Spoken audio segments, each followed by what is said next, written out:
Je vous le disais, c'est une nouvelle étape pour la mise en vente de médicaments sur Internet. C'est le Conseil d'État qui vient de donner un nouveau coup d'accélérateur pour ce marché. Ce sont désormais 3500 produits sans ordonnance que vous pourrez retrouver, relancer ainsi le débat. Et une question, quelles pourraient être les dérives en la matière? Le point, Virginie Fichet, Frédéric Prabono et Dominique Bonnet.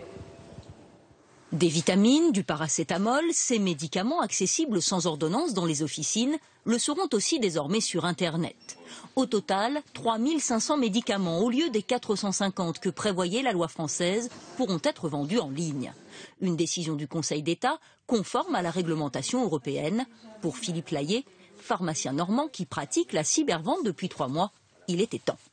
Nous avons 10 ans de retard, puisque ça fait 10 ans que ça se passe comme ça en Europe. Et bien maintenant, aujourd'hui, c'est ouvert. Et moi, je trouve que c'est une très bonne chose. Chez les consommateurs, en revanche, la pharmacie virtuelle fait débat.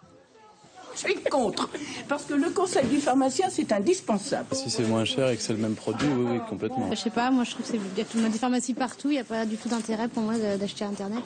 Seules les pharmacies existantes peuvent posséder un site. L'ordre des pharmaciens reste toutefois circonspect sur d'éventuelles dérives. Des risques de banalisation du médicament, des risques de surconsommation du médicament et également, vraiment pas négligeable, des risques que les données de santé à caractère personnel soient réparties partout. La crainte aussi de voir apparaître des sites frauduleux, sans contrôle sur la toile. Malgré ces réserves, certains consommateurs n'ont pas hésité et ont déjà changé leurs habitudes. Chaque jour, la pharmacie de Philippe Layet enregistre une 50aine de commandes.